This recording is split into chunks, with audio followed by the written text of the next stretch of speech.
Yeah, I was thinking back how 20 years ago I was homeless. Anyway, welcome to Sober Voyager, a podcast where every episode embarks on a transformative journey from darkness to light. I'm Rich Seidel, your guide through the mythic path of recovery, where challenges are met with courage and every step brings hope. Today we're diving into the hero's journey. It's a journey of addiction and recovery, exploring how each individual struggle against their demons mirrors the epic quests of heroes in ancient myths. And that doesn't really... Can you slow that down? It was too fast? It's way too fast. Like you'd be more relaxed if it was just a little bit slower. Okay, let's try this. Just keep it running. Welcome to Sober Voyager, a podcast where every episode embarks on a transformative journey from darkness to light. I'm Rich Seidel, your guide through the mythic path of recovery, where challenges are met with courage and every step brings hope. Today we're going to go over some details of what we're doing, and it's called the hero's journey. It's a journey of addiction and recovery, and exploring how each individual struggle against their demons mirror the epic quests of ancient heroes in ancient myths. The first thing we're going to do is called the call. It's the call to adventure. We'll explore how the initial realization of a problem, whether it's a moment of clarity or crisis, serves as the call to embark on the journey towards sobriety. The second thing we'll deal with is called the ordeal. We'll delve into the trials and tribulations faced along the way, discussing the battles fought, the fears confronted, and the resilience built through the process. And finally, there's the return. We'll highlight the return to everyday life, transformed and empowered, and how the experiences of recovery become a beacon of hope and guidance for others still on their path. Each episode will share stories of struggle and triumph, illuminating the universal truths of recovery and celebrating the heroes among us who walk this path every day. Join us as we navigate the seas of transformation, resilience, and renewal on Sober Voyager.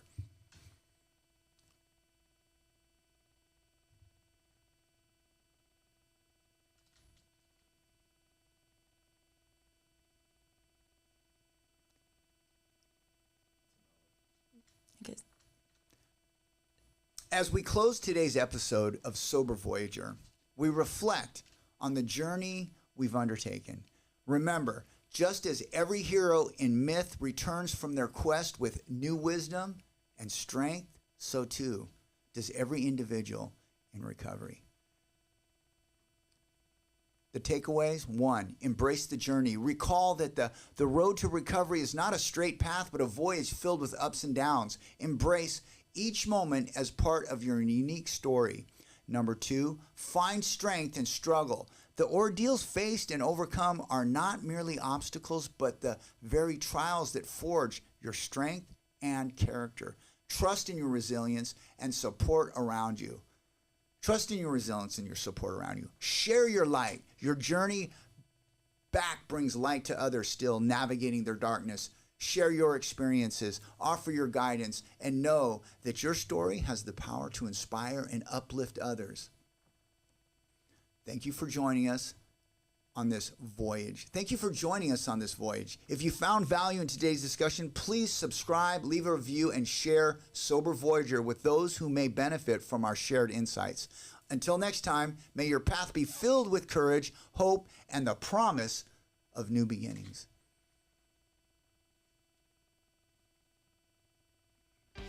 Now, what if you read that part after you've heard my story? Well, that's going to be edited in. Yeah, okay. I mean, at the end of the day, it's like, yeah, because of course. I think that like the authenticity of like my story, like even though you and I have known each other for my challenges and the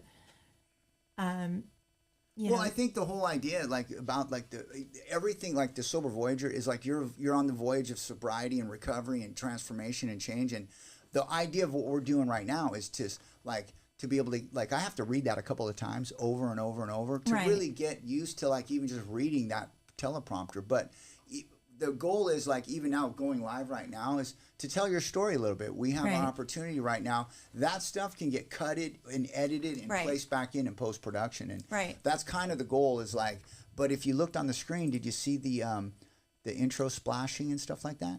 No, I was watching you. Oh my God, it's so cool. Like, check this out. Look up there. Look at the screen. Oh yeah, that is cool. I love it. You see that like there? Look, all that kind of cool stuff right there. Yeah, that's good. Like, so there's all the good little bells and whistles. Hit it one more time. Let's see that. Whoa, look at that. Whoa. Yeah. Look. And then it's brought to you by Surf City Recovery. And then, and then it's brought to you by Surf City Recovery. And go ahead and throw in who Rich, the host. The hostess with the mostest. Rich Seidel. Did you see that? Yeah. That's pretty Rich cool, Seidel. Right? We got it. Rich Seidel. All right, with special guest Tracey J. Tracey J. We got our special guest. And we got a lot. Like, I'm going to introduce Tracey to you guys. So 10 years ago, I started Surf City Recovery. And really, it wasn't like I woke up one day and go, hey, I'm going to start a treatment center, or even went to treatment or anything like that.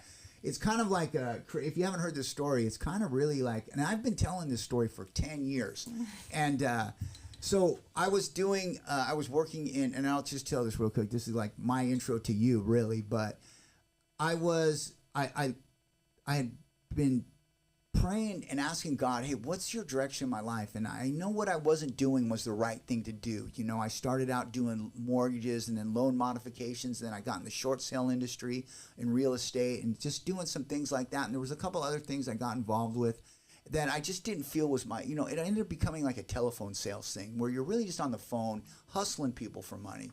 And I knew that I didn't get sober, and I knew that that wasn't what God wanted for me. And so I was struggling with it. And I woke up one day, and I was the guy that gets on his knees and prays, and I was praying, God, what's the plan? Like, what do you want me to do with my life? You got me sober. I've dedicated my life to serving you. All this kind of like do-goody-good bullshit that we talk about in AA and in recovery and church. And I got on my knees and I asked God, and I was the guy that asked God for signs. I go, show me what you need me to see. I'm always very specific in my prayer.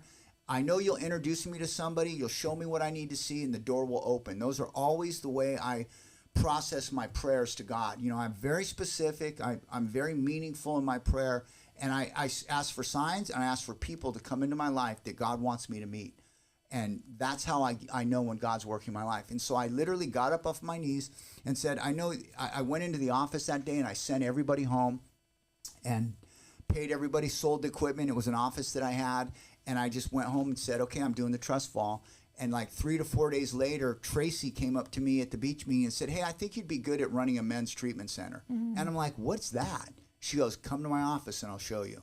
And there's more to that story, but like when I was talking about God answering my prayers, and I could close, there's a lot more to this story, and that's why I know that God's behind everything, because God keeps on bringing Tracey into my life, and that's a fact. And so I'm just trying to navigate that. So like the journey that I'm on has been, Tracey was there in the very beginning, because we wouldn't even be sitting here if I didn't go to her office that day. Yeah. And so that's kind of that's the beginning of how and who Tracey Jax is, and that was at the Guardian Angel, and that was in 2000, I want to say 14. Her Guardian Angel, it was probably in 2014. We opened up Her Guardian Angel in Actually, it was 2013. I was going to say, because I think I had just opened up the program. Yeah, it wasn't 2014 because I opened, it was like early 2013, because when I left that whole thing, it was like February or March of 2013, I'm pretty sure. Yeah, it was the beginning of 2013. Yeah. Yeah, so, well, I heard you speak, and I got into working in treatment after I got sober in 2008 because I felt like intuitively there were so many missing pieces, and the people that really were running programs were not engaged with really understanding substance use disorder. And there was this punitive approach to how treatment worked. Just a lack of excitement and ether, right? We've used the word ether a lot over the last couple weeks. And I saw that my program was a women's program, and I had been asked by family members to work with their sons or husbands, and I couldn't, because I wanted to be very pure in the fact that I felt like women and men needed to recover separately. And when I heard you speak, I was like, dude, this is the guy. This is the guy that's going to be like the the bookend to our program. Right.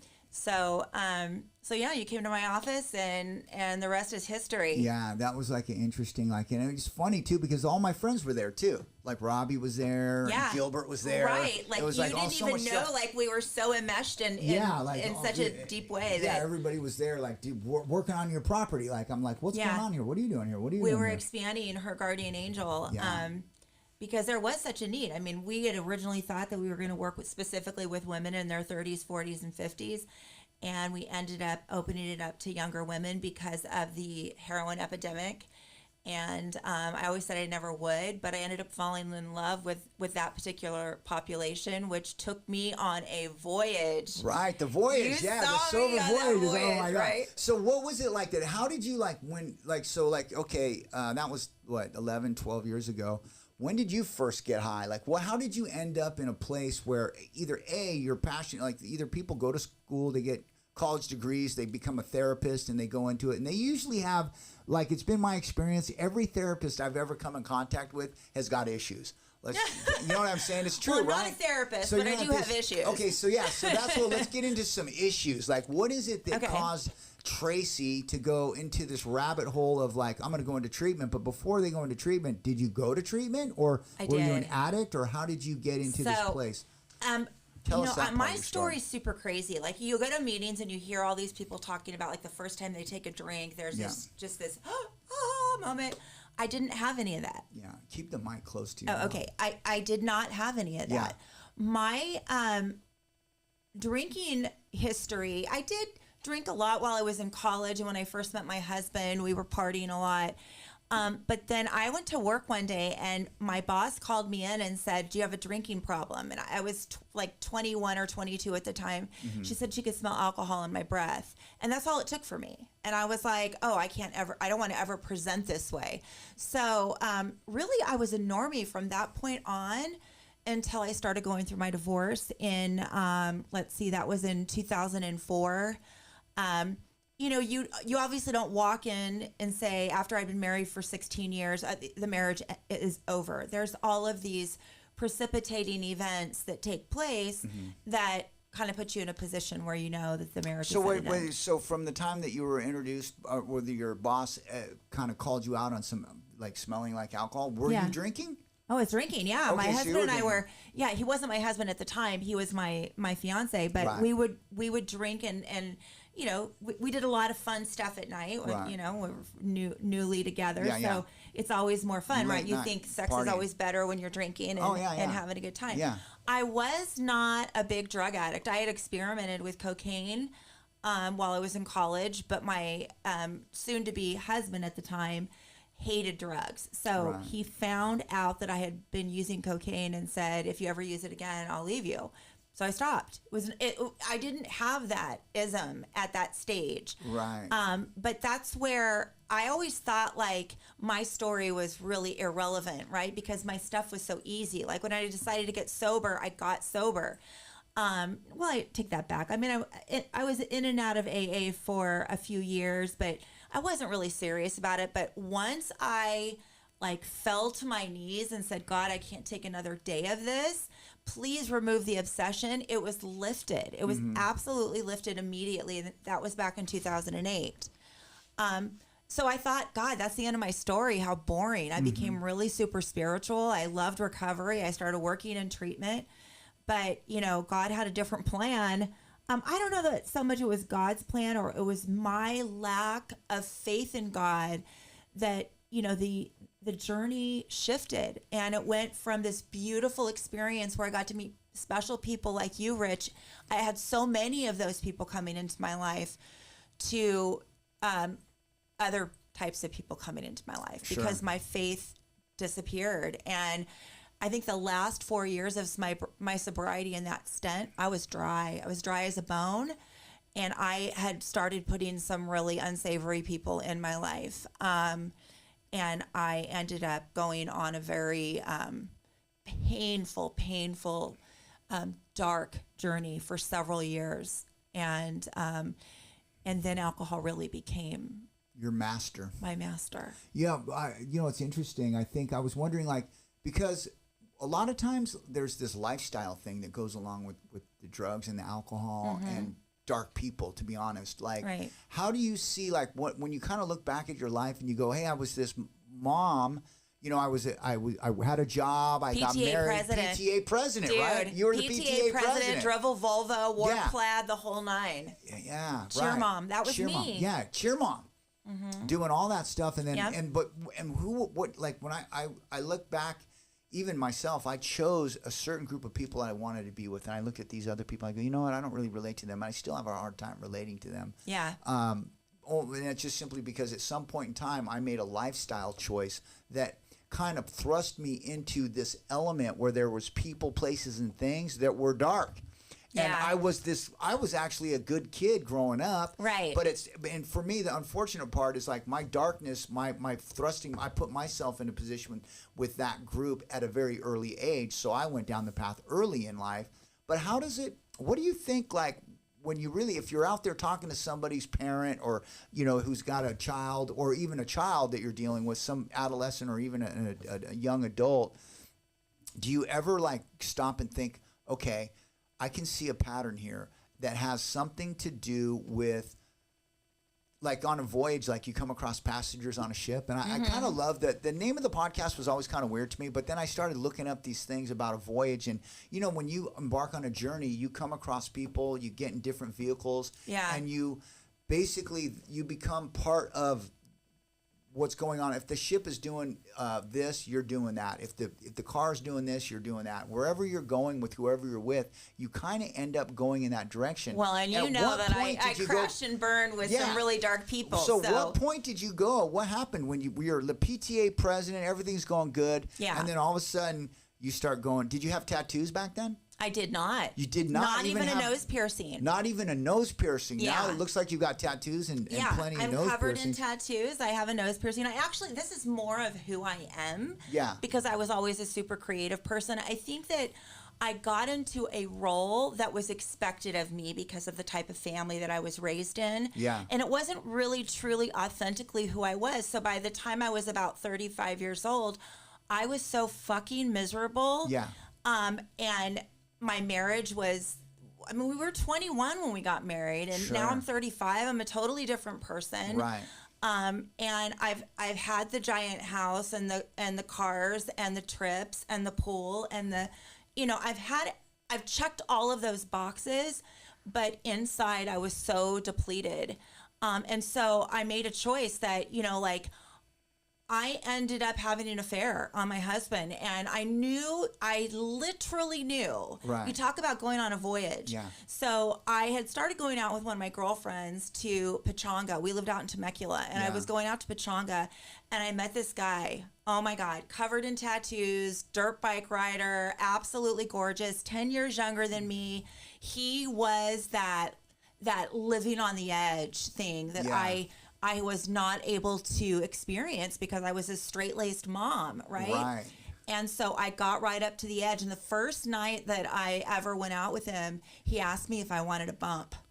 And I was like, no, I was super scared. Right. But I had done cocaine before. And so, like, when I went out with him again, we hadn't slept together, but I was just, you know, living on the edge there, maybe thinking about having an affair.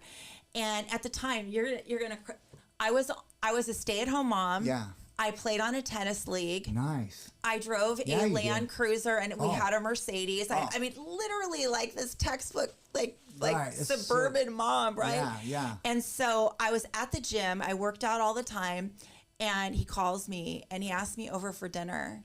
And I said yes. And, like, you're scared. Like, oh, my God, what am I doing? And I remember driving to his house, and my girlfriend told me, she said, if he has a candle lit when you get there, he really likes you. And, I hadn't dated in years. I was married for 16 years. So. And you're still married.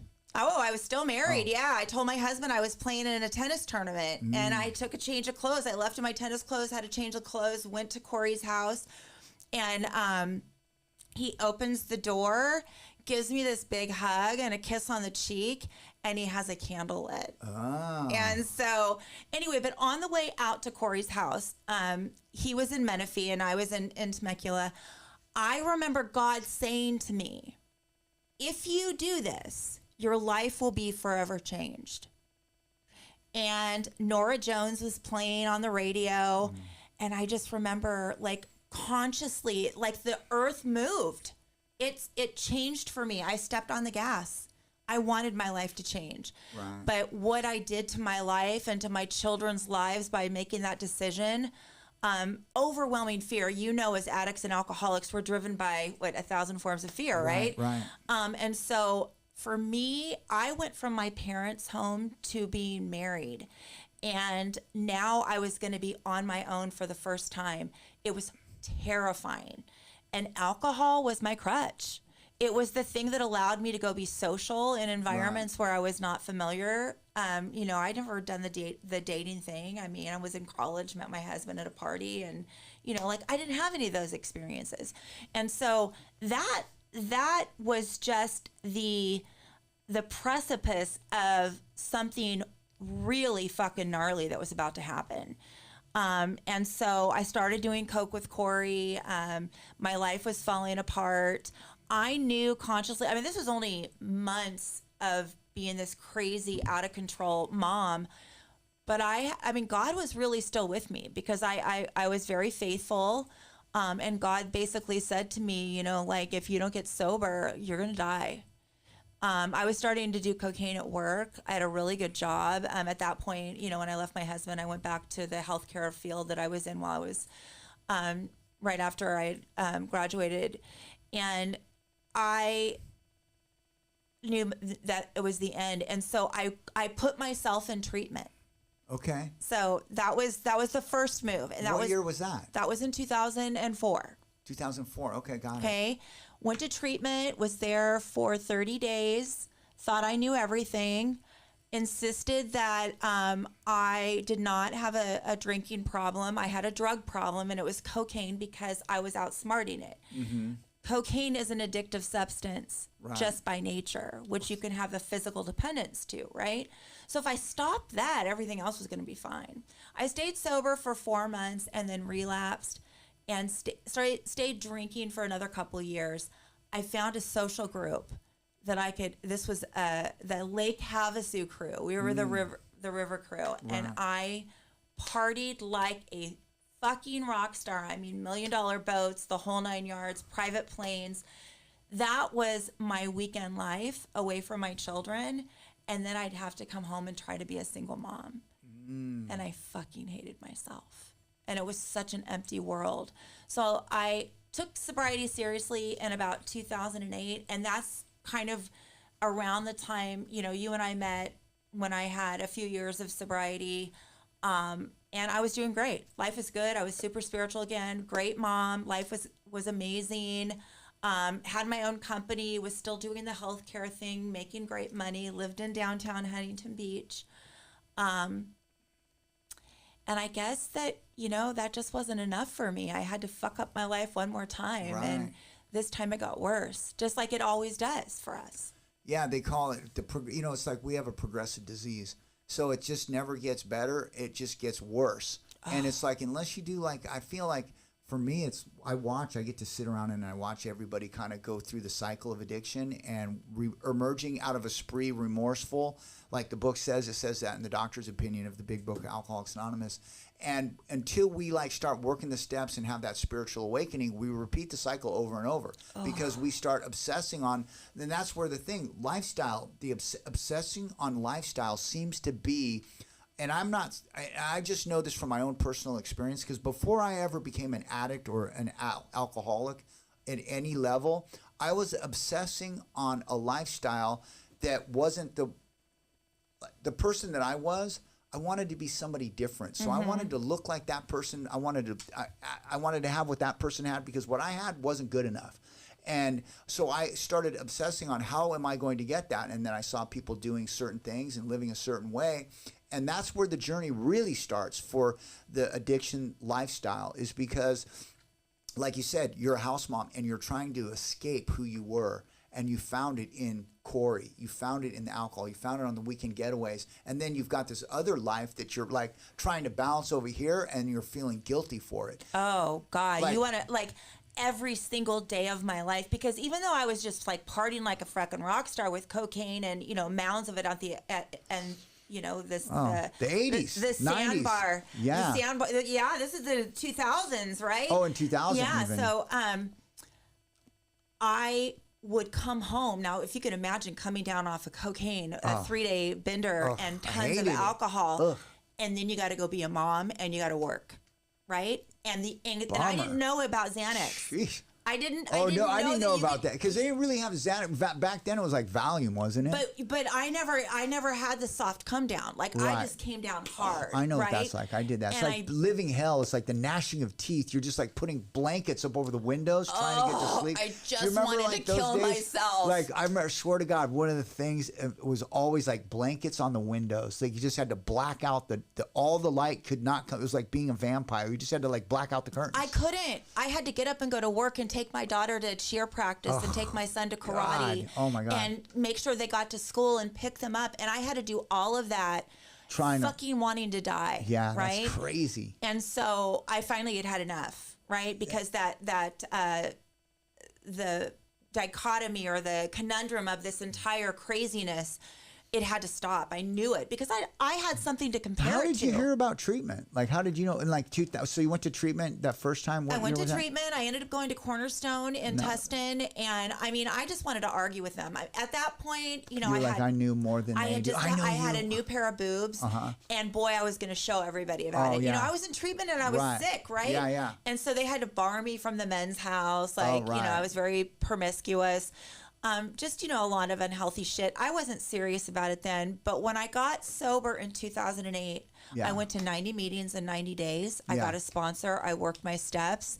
I got up every morning at 4:30, went to the gym, then went to a 6:30 meeting, and I did my life, and I was very, very serious about it. And I had the obsession lifted immediately. Right. So, you know, I was one of the lucky ones at that point. But I relapsed. You know, I had 11 years of sobriety, and I relapsed. And I can tell you right now, the obsession did not get lifted immediately the next go around. Right. And the damage that I had done, I mean, I think that that's so important for people to know and understand. It doesn't matter how much time you have. When you separate from the light of the Spirit, you are going to have that same, like, it's not even about sobriety because you're dry. And so, like, for me, like, I still hated myself. I still had the restlessness, the irritability, the discontentedness, and I had the smarts to know that I had it, and I still didn't do shit about it, right? I didn't go to a meeting. I didn't reach out to my sponsor. I didn't drop to my hands and knees. I figured because my life had gotten really good, I was making a shit ton of money, my company was doing well, and I thought I knew what was better than God. You know, there's a saying, and it's this really great line. I love all these lines, and I'm a big 12-step guy, AA big book, right, of all the things. There's the other 12-step programs too, but that one, if I could just wrest satisfaction out of life. See, that becomes the goal. If I could just make this, if I can do, and it's like we become our tolerance for emotional pain and suffering is so high. Dude. And it has to be that high because look at all the times that you stay up all night on doing blow all night long. It's like, and then the next day you have to get up and go do all these things. Function. So you have to function. And so you end up having a very high tolerance for pain and suffering. And the whole goal is to wrest satisfaction out of life. I'm just trying to do this on my own. And I really remember there was another line in the book where it says countless vain attempts. I just keep on trying. I just want to prove that I can do this. Yeah. If I could just do this well, I'm going to be fine. If I can make it through this moment, I will never do it again. And I promise I'm going to be better. I think I got really good at blowing up a really fucking awesome life that I had developed with my spirituality and my sobriety. Why is that? Do you think so? So I did. A pattern in my life was that I always build it up and then just totally blow it up. Fucking blow that shit up. I'll take a break, right, and then I'll just build this new life, and I'll just build all this stuff and greens, and then just detonate. Look, I'm an addict and an alcoholic, and so there's a little bit of I got to have the rush, right? Yeah. I love it. And being sober, and accepting life on life's terms takes some of that chaos out of your life, right? Takes a lot of that fucking chaos out. When that's all you've ever known, you got to create it. Yeah. Right. And until you get sick of it, like you just don't want it anymore. And so for me, I think that it was that this is fucking like subconsciously too, not consciously, subconsciously, I need to wreck some shit so I can fix it again. Right. Sometimes I feel like that's what we do to try to feel something. I mean, I don't even know if we're just trying to get some kind of like experience that we're trying to like, because sometimes because the alcoholic addict in me, like when I cut my hair or I do something funny to myself and I need to experience something. Yeah. I don't know what it is. I get like so complacent in life. That's why I think a lot of times that I end up going in all these different directions. And I don't know if that's, I mean, I have other friends tell me it's because I have a mental health problem and that's called ADHD. Yeah. And that prevents me from staying focused long enough to get anything done of any meaning, like really like, and so I just constantly am looking for something else because whatever I do it just a little bit and then I'm bored with it and I go to the next one. And then that in turn is what creates and dissolves whatever my intentions were because I can never stay focused. And then when I see everything falling apart, then I full detonate so that I have an excuse. Yeah, but the big book does say that even those with mental health disorders have the ability, right? I've been sober 19 years. Yeah, I have the ability. Right? Slow and steady. Like I've been working on this podcast for I've been doing dress rehearsals, mock runs since it's a year and 7 months. So in January of 2023, I bought my first camera. Yeah. January of 2023. So if you go back, like we're at the end of 2024. So in my office at my house, that's where it started was, I go, I'm going to see if this works for me. And I bought this and I bought that. Right. And I slowly built everything up with really not knowing what it is I want to do. But the good thing about recovery and you learn to be patient and over time, like, because I really believe in persistence and determination at this point is the name of the game. Well, I also believe in a new pair of glasses, right? So you have the ability that a lot of people don't. And that is that when you pray, you have the ability to see the blessings, right? And so as those things come to you, you're able to go on a different voyage that instead of taking you to the chaos, it's taking you to the healing, right? Sometimes. The other day, I was lost yesterday. And it was like it's funny. Yesterday was one of those days where I was completely discombobulated, like 100%. I felt every form of my disease in full-blown action. And it's kind of crazy, too, because I have God in my life. I participate in AA. I go to church. I'm a part of my church. I'm part of this, part of that, and I do this and I do that.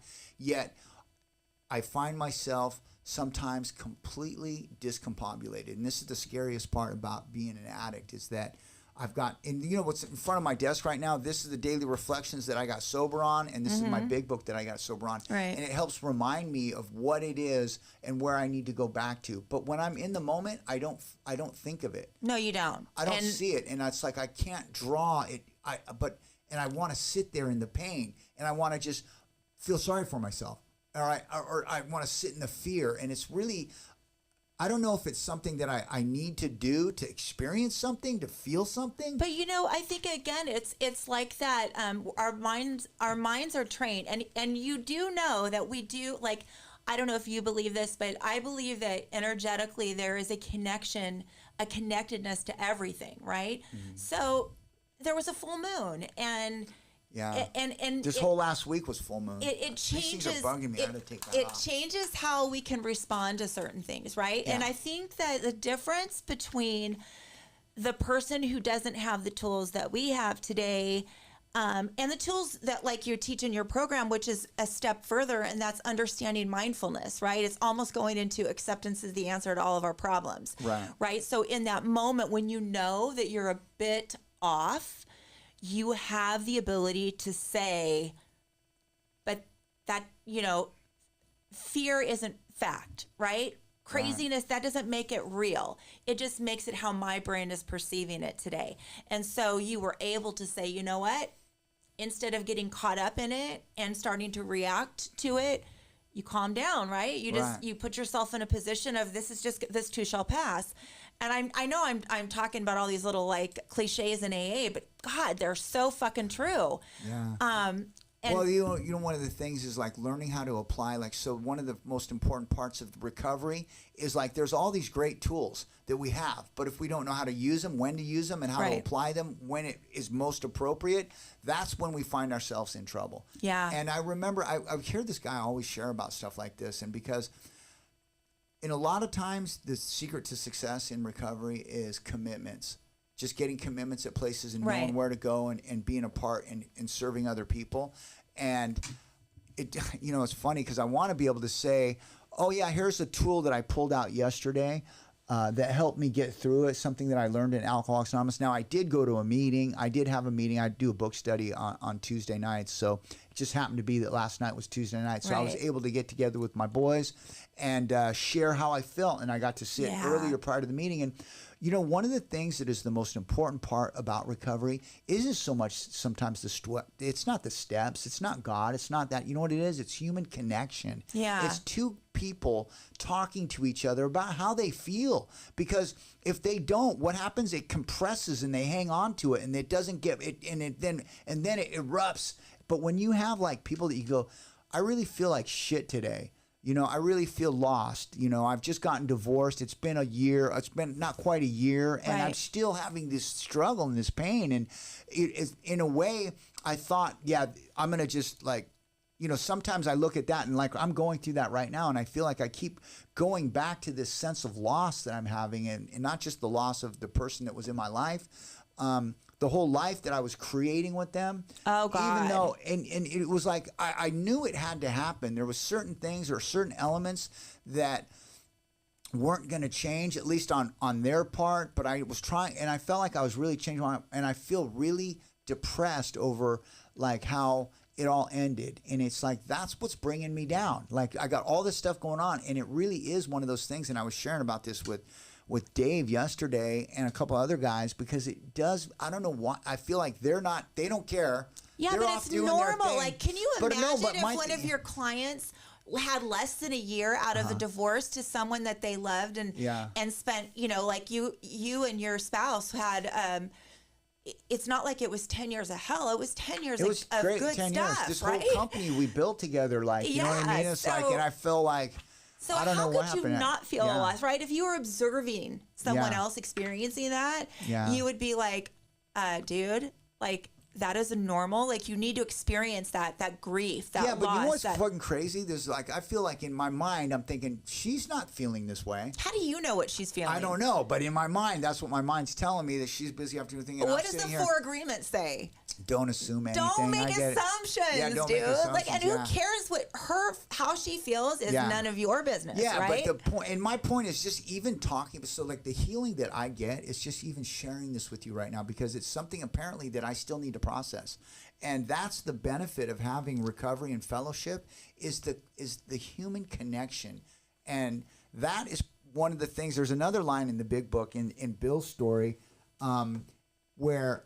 And a lot of people, I had somebody call me up and go, yeah, they didn't call me up. They were on Facebook Messenger. Yeah. And I don't know if you saw the post. They were kind of instant messaging. So is your program a 12-step program? They're talking about Surf City Recovery. Yeah. And I said, yeah, it's a 12-step program. And she goes like, so what do you guys do? And I kind of just gave her a little brief thing, but she started quoting stuff like, well, that's not evidence-based. And then I said, oh, well, besides that. But we do have evidence-based But we do. treatment. I went into the whole evidence-based treatment part of it and described all the other things. 12 steps is just the foundation of who I am and what I am, not really what the program is. But as I was thinking about, it doesn't have to do with the treatment here or there, but it has to do with something that I read and talking about human connection, because in the beginning, when I started reading the Big Book of Alcoholics, I was like, this guy, Bill, is from 1935. Okay. Right. What can I possibly, and the truth is I started with alcohol. The first thing I did was alcohol, and I ended with alcohol. And in between, I did everything else. Right, exactly. Everything else you can imagine, right? There's a line, and I kept on thinking, why, what is this? I don't have anything. There's nothing I can relate to in Bill's story. I actually hated this story in the beginning when I started reading the book. But there's a line, and you have to look for this, that it's on page 1, right? And I was just telling you, I could never relate to Bill's story, but I want you guys to listen to this line, because he's talking about it's Bill's story, what it was like. And he says, I forgot the warnings and the prejudices of my people concerning drink, because he went over to World War I, right? And he says, in time, he says, we sailed for over there. And then in quotes, and it says, I was very lonely and again turned to alcohol. Yeah. I mean, I got to tell you, like, death is I was very lonely and I turned to alcohol. So if you think that you don't have anything in common with Bill's story, you just take that one line, because what's going to happen is you're going to get lonely again and you're going to drink. Well, this is what happened. Like, you know, I have this company. I lost her guardian angel in a partnership dispute. Right. And then I go and I start working with other programs. I end up being Tracey. Yeah. I'm the fucking boss. Yeah. I'm going to tell you how it's going to be. Right. The ego. Oh my God, the ego. But then I lose clients. They die. And then my dad dies. And you talk about loneliness, like, and you know, like you, Rich actually helped, I call him my husband. We weren't legally married, but we were together on and off for 9 years. And we considered each other husband and wife. You know, he went into your program. He tried to get help, but he was sick. Like, he was really sick and out there a lot. So that loneliness, that fucking just deep loneliness is what took me out. Okay. And I turned to drink. Right. Thank you. Just like boom. That. Page 1. Got sober again. Yeah.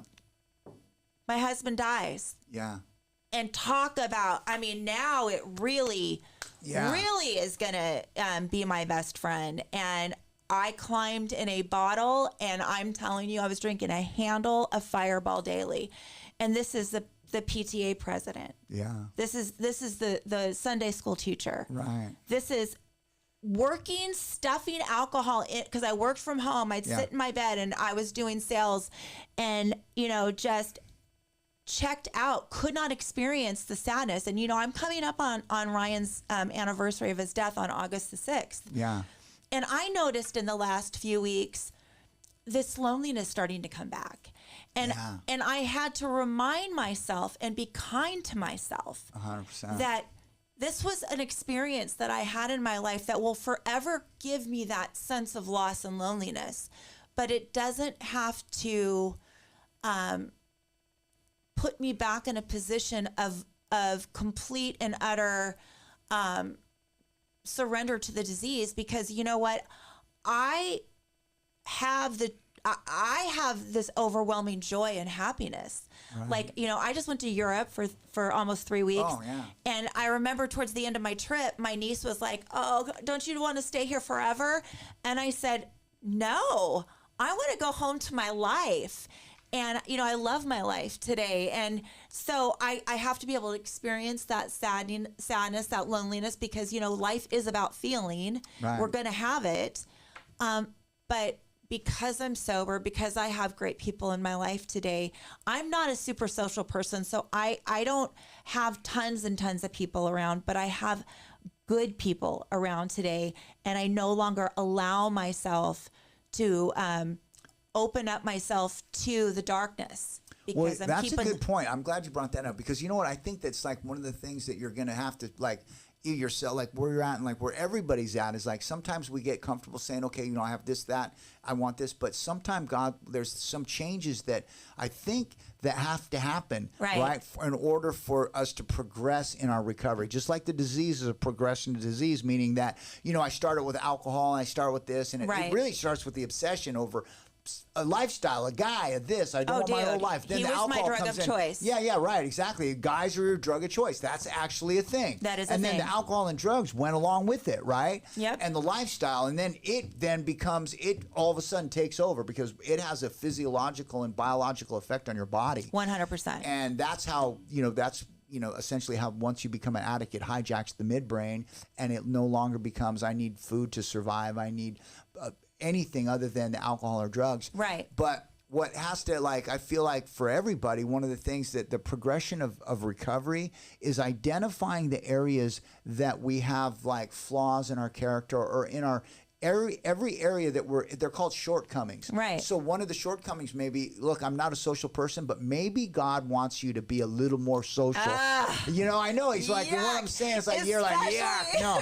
But, at the end of the day, because, you are in treatment, you work in treatment, you're running the program at Surf City Recovery, and you get to be around, you're like I feel like there's a rebirth happening in your life right now. There is. And because I pray too. Yeah. And I was praying for God to show me what my next phase of life was, because my husband was gone. Yeah.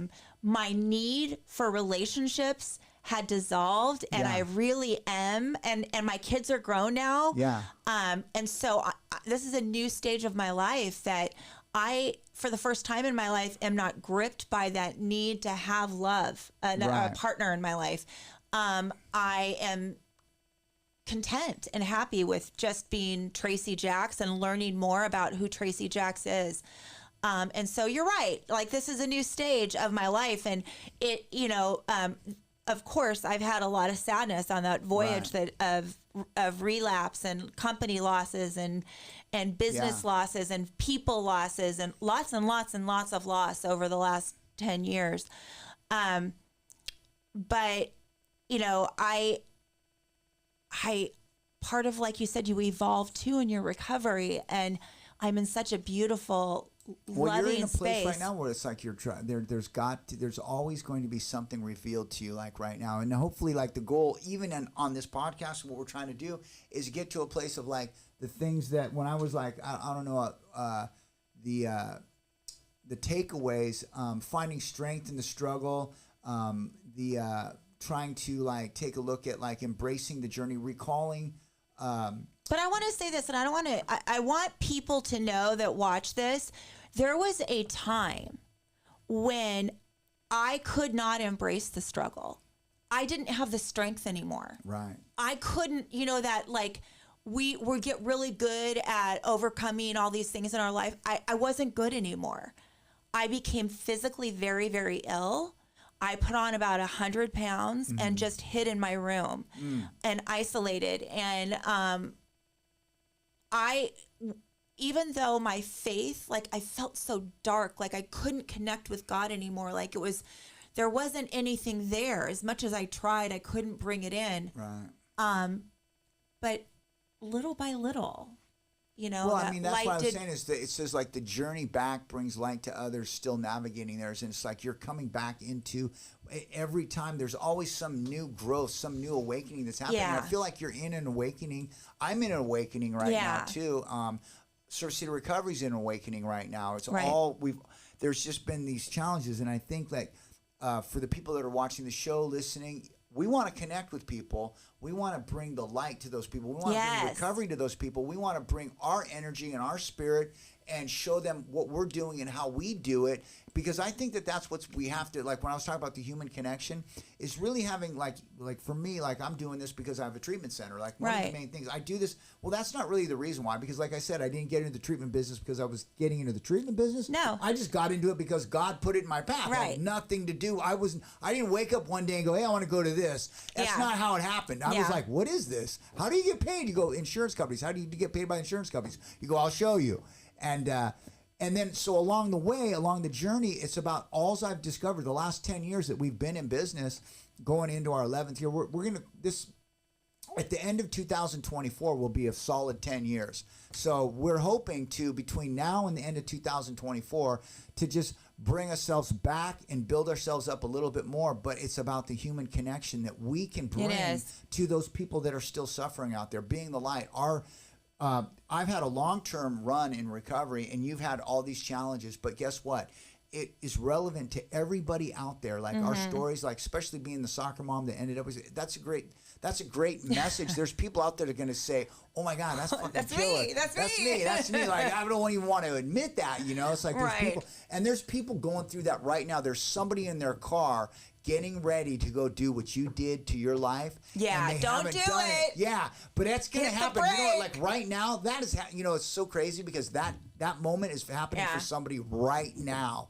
And they're all over the places at a turning point in their life. We're always at a turning point. But some of them are going to lead to total annihilation of everything worthwhile in life. All for what? To satisfy some lustful carnage. And this is the problem too with all humans, right? I mean, we are struggling with this, our desire for carnal, satisfaction. Something fresh, something new, something just new. To sink our teeth in and really that. Experience the flavor of life. It is so crazy how that part becomes the driving force of our obsession, whether you want to admit it or not. The whole sexuality thing and the energy and the excitement that comes from that. Yeah. And nowadays kids are getting exposed to that at such an early age, and then you throw in the alcohol and drugs, and it's just everybody's off and running to the races, and they just want to go. They all want to get there, and it's funny too because remember when you're a little kid, you just want to be 21. First you want to be 18, then you want to be 21. You want to get into the bar early. You just want to be able to drink with everybody, and you just want to be older. And then all of a sudden, once you're getting older, you're like, "Fuck! I just want to be young. I don't want to be old. Fuck it. I want to go back." You know what I mean? I don't want to be. I'm getting to a place in my life where, man, I wish I could go back in time. And everybody's trying to reverse time. I don't care. For the most part, I dyed my hair. I did this. I did that. Oh my gosh! I found this really good cream that makes you. It's not on today, but it's like you don't have wrinkles. Oh, we should get some of that and start advertising wrinkle cream. We could do that too. Oh my god, it's amazing. But yeah, how long does that stuff last? It lasts a few hours. But I mean, it looks legitimately when they show those. Those are real. I'm gonna bring it in. I saw it on Instagram or TikTok. And you bought it. I'm gonna bring it in. It works fucking amazing. It just totally pulls all those wrinkles out. It takes about 7 minutes to dry. Yeah. And then you're it literally looks like you went and got a shit ton of Botox. Right. But then how long does it just fade away? For a few hours. The problem is for women because we wear makeup. It looks like their face melts. Well, no. What ends up now they've come out with a new product which I have to get where there's a foundation. Before, if you put foundation on it, it would kind of crinkle up and it didn't have the same zest. But I'm gonna bring it in. You're gonna shit yourself. This stuff is amazing. I feel like it was so funny because I decided not to use it today, and I was thinking, I wonder, if there's, this is a curse. You put it on and it makes you feel better in the moment, but then it makes it worse because of your vanity. It's teaching you not to be vain. Really? Well, so, when you take it off, does it, you instantly see you don't take it off, it just wears off. It kind of wears off, but, you're going to, you wash your face at night and put lotion on and stuff like that. You're going to... You'll see that the effect is dissipated throughout the day. Right. And then you just wash it. You do your regular. Can you reapply it and just keep it going? Oh yeah. You'd probably have to wash it off and then redo it, but you could definitely do that. Keep it going. Huh? But we're all looking we all want to feel young again. But I do have to say this that you have those moments in your life where you're I think in your 20s, everything's exciting, everything's new. I got married in my 20s. I had my first child in my 20s, and bought my first home in my 20s. All of those things happen. That's super exciting. You get to 30s and it's fuck that shit. I want something new, right? Right. Your 40s, you're dude, I can't be out at the bars doing things like I used to because I look like an old lady. Right. Right. And then you hit your 50s and for me, I don't know, there's this level of peace I have experienced being I've had such a great relationship with my kids, even in the craziness. I've had the true love of my life, whether Ryan did horrible things or not. I experienced love on a level and received love on a level like I never thought I would. And now I get to be a grandma and I get to work with you and do the thing that I love. And so right now at this stage of this, when you're talking about the different stages of life, and I get to be sober in this, right? Yeah. So I really feel I'm in a good spot, and we do hot yoga, Rich, right? So we're really keeping ourselves healthy. Yeah. We take our vitamins, and we get to be around all these young kids, and we try to help them experience a beautiful life and understand that life is purpose. Yeah, it's finding purpose is definitely. So I think it keeps us young too. So I guess in the end, the takeaway of this little right now, closing out with Tracey, And I think that overall, we've had a really good moment here. I think we got a lot of good stuff. I mean, at the end of the day, the goal is always is to try to bring and shed our experience, strength, and hope, and let people know that recovery is real and that there is hope out there for people who are suffering from alcohol and drug addiction. Yeah. And it's really about making human connections with people that allow that process to take place. And then the continued ability to maintain sobriety is from maintaining healthy relationships with God, with right? God. And well, God, I mean, for sure, like, you know, there's a ton of people that go to church and stuff like that, and then they just, I mean, I could tell you stories about the pastors or ministers at churches that had done some pretty awful things. So just having God isn't all of it. It's having a community.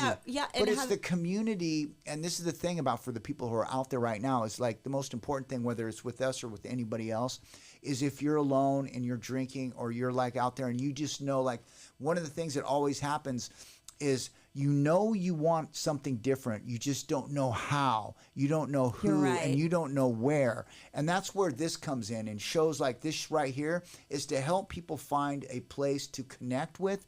And whether it's with me or with anybody else or with us, right? No, because I could never have bridged that gap of feeling resentment and hate, and I'll be honest, a hatred towards God. Yeah. Without the beautiful souls that I know in recovery. They're the ones that helped me get back there. See, God speaks to us through other people. 100%. He demonstrates his power, his love, and his way of life through other people. And we get that opportunity to do that. That's what our purpose is. And so, like, for the people that are listening to the show, if you know somebody, if you're the person, or I mean, those are the two things. You either know somebody or you're that person that needs help. That's it. That's the bottom line and a place to go. And it's about the people that you're going to connect with. You don't have to. You could go to a treatment center and then, you know what, you not really feel the vibe there. Just go somewhere else. Honestly, don't waste your time somewhere. Go somewhere else. Get with the people that you need to be with that are going to help navigate the, like, you know, one of the things that I have on the narration is like the treacherous seas of navigating the life, the treacherous seas. I mean, because it's dangerous. And the reason it fit with the Sober Voyager, because you know what? If you've ever been in the water alone when it's rough seas, it's a scary place to be. Like, literally, the one thing you don't ever want to mess with is the ocean, because it is about as unpredictable, and it's powerful, more powerful, as Donald Trump would say, than anything we've ever seen. It's probably the most powerful thing. I mean, you know, but it's like, so, you know, a lot of people talk about Donald Trump, and I was talking about this the other day about how I think sometimes he's like so goofy, but I have to say, as much as his tonality and stuff like that, it really, it's who he is. When he says the way he talks, like, this is going to be the best it's ever been. We've never seen anything good. Well, look, I'm a metaphysical person, so maybe he's operating from the law of attraction. Yeah. If he acts like it's all perfect and wonderful, it will be. I totally believe that, too, because you know what? He believes it. It's like, this is the greatest thing we've ever seen. We've never seen anything this great. This show is the greatest show there's ever been. I don't think there's ever been a show as great as this show. People are always the greatest. You know, everybody on my show is the best people in the world. We've never seen the likes of people like Tracey before. Before Tracey, there was nothing, and we've seen a lot of good stuff come from Tracey. So, yeah, we just want to really, you know. But I swear, it's funny how, like, there is some. It's true. There's something to that, you know, believing in yourself, right? To the point where, like, because I remember somebody telling me, if you don't believe in yourself, nobody else is going to. That's right. But you know, when you're alone, and you know, in step one it says we're powerless over alcohol, and that our lives are becoming unmanageable. And step one is really about saying, I can't do this on my own. I need somebody to help navigate this with me. Absolutely. I need help. And so if you're looking for help and you want help, you know, there's going to be like, subscribe, and share this information. I think one of the most important things is to give a moment to our sponsor, which is my company, honestly, Surf City Recovery, that we can share the like, subscribe, and share button, because we want to bring some good, relevant content. And I think overall the goal is to get to. We're at a place right now where we're in the studio right now, and like I said at the beginning, you know, 20-something plus years ago, not too long ago, I was on the street homeless, and made my son homeless, my girlfriend homeless, and her 2 kids homeless, and I have a lot of love for that family that I had back then. And I had did I ever tell you a story? I reached out to her, and she, like, you know, I don't know. It's like, I go back to these, like, periods in my life, that I've impacted other people's lives, Yeah. and they've impacted mine. And it's just strange sometimes to see where I'm at in my life today. And it's all because of one person and this little book right here. And this book right here is 20 years old. I've had this book my whole sobriety. Is falling apart. But from this book and these two books right here changed my life. That's why they're on the table right here. And I'll just kind of put them right there. That's the best. But, those two books and right a relationship with my higher power, which I call Jesus Christ. And that has changed and altered the course of my life. And then most importantly is that your life can change too. There's a part in the book where it says, when we share our stories, it's the hope, like when you're sharing your story, that somebody in the audience goes, wow, I felt like she did. Yeah. Wow, I drank like she did. Yeah. I fornicated like she did. Yeah, fornicated. I was going to say I fucked like she did. Yeah, that's going to come up, right? It's going, oh my God, I did that. I'm doing that. I'm about to do that. Yeah. And then the most important thing of all is that they find out that they can recover just like you did. Yeah, and what you were talking about, like Jesus Christ is your Savior, right? Yeah. I mean, we work together. We both have very strong spiritual connectedness. Yeah. But I don't practice Christianity, and that's what's really cool about recovery is that, it doesn't. Your spirituality is yours, and for a lot of people, like I said, I got really pissed off at God. I was really fucking 100%. pissed for a long time. And so, your journey back to self is really what it's about. And so I believe in Jesus Christ. Jesus Christ is a rad dude. But I also practice a multidimensional spirituality. So I just wanted to add that too, that it's really cool that we coexist with different paths to the one that we call God. Right. Yeah, I totally agree. So let's go ahead and do a quick little. We're gonna do. I'm gonna just go ahead and do the three things, and I'm gonna try to piece this together so it comes out good. Because we'll be able to do this tomorrow. We can do this every day. Like, we'll get content every day. It's kind of fun. We got a good thing. Yeah. So the one of the things that I've got in front of me is my screen here, and we'll see how this flows. The idea is practice makes perfect, right? That's right. So the takeaways, 3 takeaways from the show. One is to embrace the journey that you're on, that we've been on. Recall that the road to recovery is not a straight path, but a voyage filled with ups and downs. Embrace each moment as part of your unique story. Number 2 takeaway is find strength in the struggle. The ordeals faced and overcome are not merely obstacles, but the very trials that forge your strength and character. Trust in your resilience and the support around you. Now, the third and final is share your light. Your journey back brings light to still others. Navigating their darkness, share your experiences after your guidance. That sounded lame. No, so just slow it down and do it. Maybe can I just show you something real quick? Yeah. So share your light. Your journey back brings light to others. Still navigating their dark. That's the problem right there. So still navigating their darkness. Yeah. Right. So it's like, so you go. So talk to me. Share your light. Share your light. Yeah. Your journey back brings light. Your journey back brings light to others still navigating their darkness. That's the whole sentence. Your journey back brings light to others still navigating their darkness. That's the key. The most key takeaway, I think, for everything is that this journey that we're on, when we come, we're commissioned to share with other people that are still in the dark, that are still out there suffering. And it's from our experience that we give them and are able to guide them. It's like the guy who's trying to get out of the forest. We've been out of the forest. We know how to get out. We've got the map. Yeah. Now, all you got to do is follow our path. And that's the most important, I think, takeaway is that our story has the power to inspire and lift and uplift others. And we have to continue to do that. And that's what we're here at the Sober Voyager. So I want to thank you for joining us on this voyage. If you found value in today's discussion, please subscribe, leave a review, and most importantly, share Sober Voyagers with those who may benefit from our shared insights. And until next time, may your path be filled with courage,